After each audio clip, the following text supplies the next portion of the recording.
Hello, everyone, and welcome to Welding 201 Metallurgy. Today we're going over Chapter 1, which is the history of metallurgy. This is just briefly going to go over the term wrought iron, some of the different things that came into being that really helped out for metallurgy, where it really all started, and just kind of recognizing that. First thing is for the human civilizations, you have the Stone Age that started everything kind of off, and we got to the Bronze Age and then the Iron Age. For the Stone Age, of course, stones were the original material used for tools. They were hard and brittle, and better materials and made for better tools. The start of metallurgy, is the science and practice of working with metals. That's what metallurgy really is. It's extracting metal from its ore, alloying and processing metal to achieve desired properties. Copper and gold were the first metals to be used because they're very soft metals that are easily malleable. In the Bronze Age, you had copper and tin ore melted together to produce bronze. And just to go on a little bit further, that's what an alloy is where you take two things and you make one thing out of it in the sense of metal. So an alloy is like that. Another way to look at it is steel is technically an alloy because iron is the original substance. So copper and tin or ore melted together produce bronze. Smelting it produces extracting metal from its ore. Alloy is the process of combining metals or metal and non-metal. So, like I said, for steel, it's iron and carbon. Alloy bronze is stronger than copper alone. And then we got into cast bronze, which is molten metal cast into sand molds. You can see the little statue over here of a dog. The open face sand molds, first method of casting, it produced different shapes that you can't really get easily with a hammer. Large blocks could be called ingots, were cast for reworking. Everybody's probably seen a picture of like the gold ingot, and that's pretty much you pour metal and turn it into that. Bronze ingots are widely traded to regions with no tin. It was very valuable during that time, so it was a great thing to trade for. Other alloy elements added to strengthen the copper, so you had bronze, brass, and stuff like that.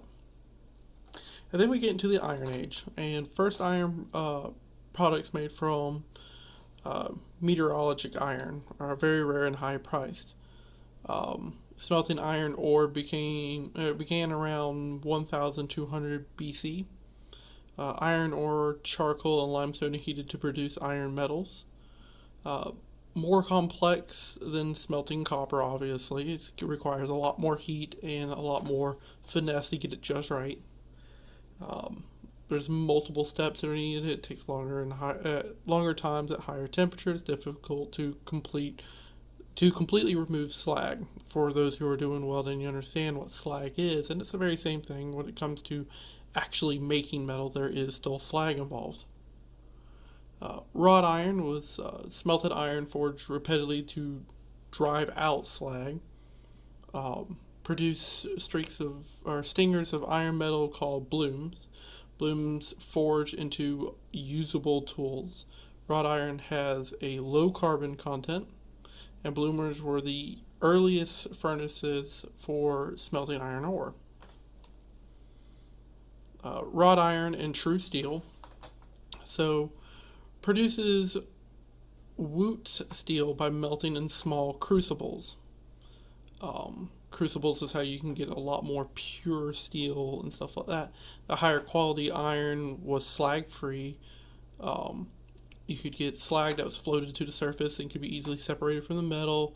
Higher carbon contact, which made it stronger.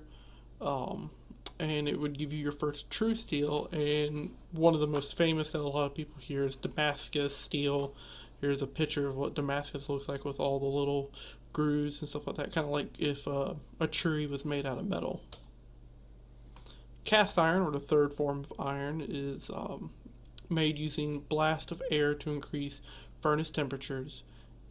Independently discovered in Europe, Asia, and Africa, so it happened in 3 different places. Cast into simple shapes called pig iron. Contains 2 to 6% carbon, silicon, and other elements. has a lower melting point and it's easier to cast.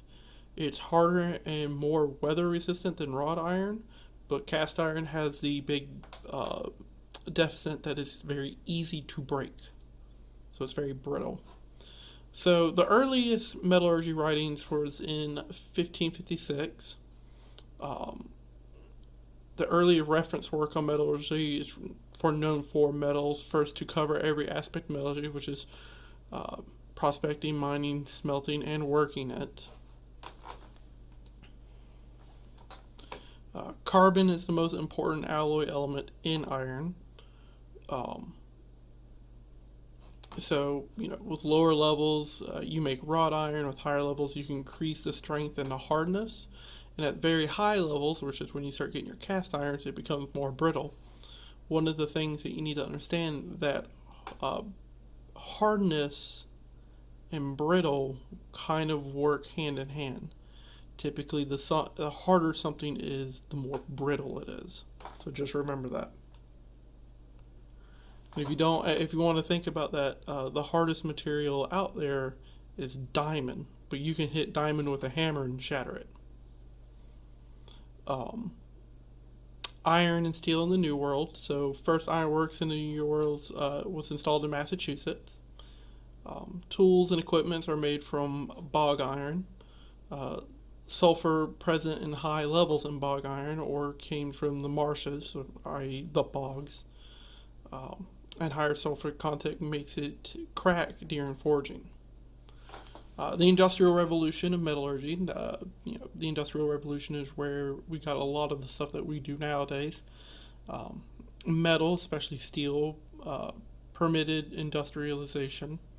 Metals were improved by industrial inventions. Steam engines made out of steel were safer and more powerful. Puddle iron process developed in the late 1700s. Produced larger volumes of high-grade wrought iron, needed better process control. And the Eiffel Tower, built in 1889, it was made from puddle iron. Copper and your telephone wires, stuff like that, was launched in 1844.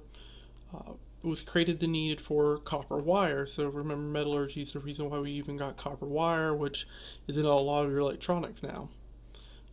Conducted electricity very well. We still use copper and gold for your electrical communications and stuff like that. Form long wires to communicate long distances. Brass telecommunication, telegraph keys and instruments made from brass. Brass is an alloy of copper and zinc. So going back to like bronze, which is copper and iron, or copper and tin, by adding zinc instead, you get brass.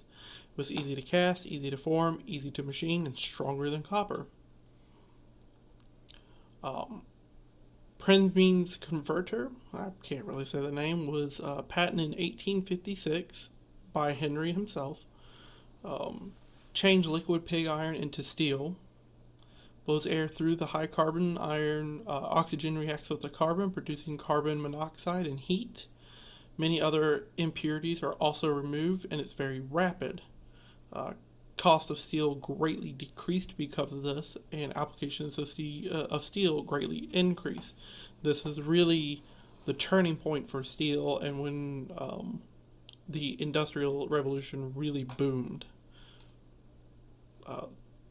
At the same time, you have the open hearth furnace, which operated in 1865 in France. Better quality steel then came from the Burmese process. It was much slower, 8 hours to produce one heat or batch of steel, whereas the Burmese converter produces a heat in less than an hour. So there's always a thing, it takes more heat to make a better quality, but at the same time, you're looking for speed. And then if you remember, even in the welding shop, there's different qualities of steel. This is the one way that you can look at it. Steel in America. Andrew built the world's largest steel works in 1875 in Pennsylvania. Used Burmese process to make high volumes of inexpensive steel. Railroads were made of this steel. Added open hearth furnaces by 1885 for making higher grade steels, and this is your armor plates. Electricity and metal refining. So metallurgy isn't just about science and stuff like that, or about welding. It also has to deal with your electrical works and stuff like that. Thomas Edison developed electrical generation and disrupted system in 1882. Became valuable for refining copper. Electric current required to refine copper to higher purity for electrical applications. Became essential for electronic refining of aluminum. So a lot of this stuff was really where aluminum started to come out, because the cost of aluminum dropped by 90% from this. And the applications for aluminum dramatically increased. And if you think about it now, it's really hard to go anywhere where you don't see some type of aluminum. 12th century developments. In 1903, the Wright brothers used aluminum for engine blocks for their flying machine. By 1930, most steel made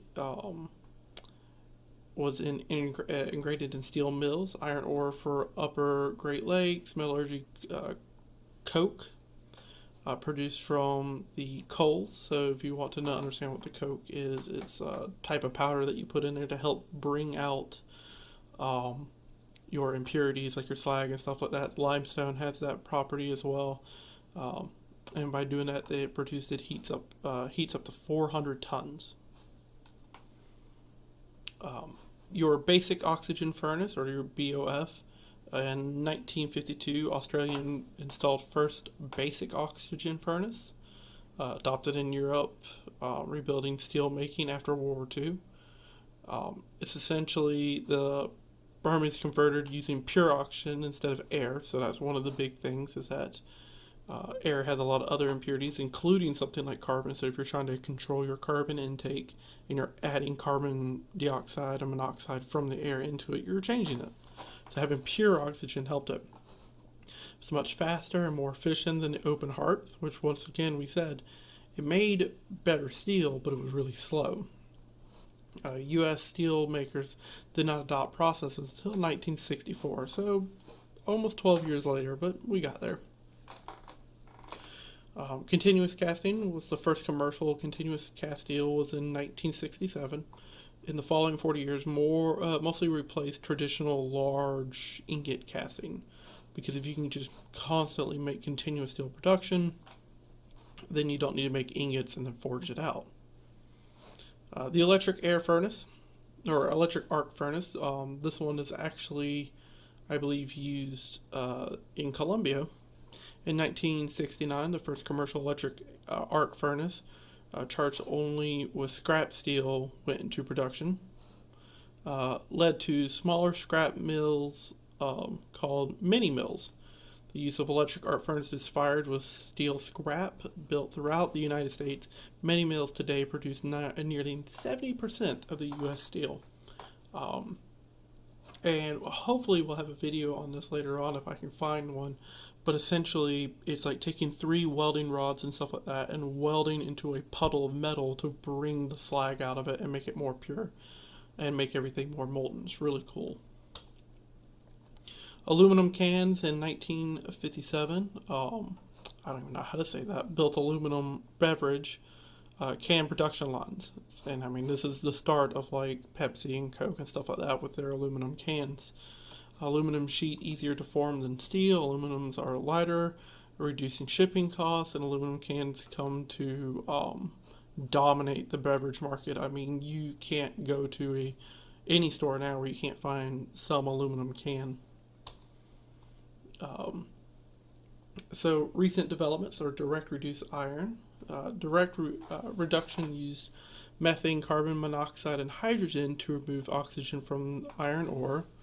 Done while in its solid state without needing for melting. Direct reduction of the iron ore to higher purity iron reduces costs and pollution. So this is becoming very important, especially with the atmosphere being a very key factor in everything, and that our environment needs to be safe. So if we can make something or reduce costs and help with pollution, then why not?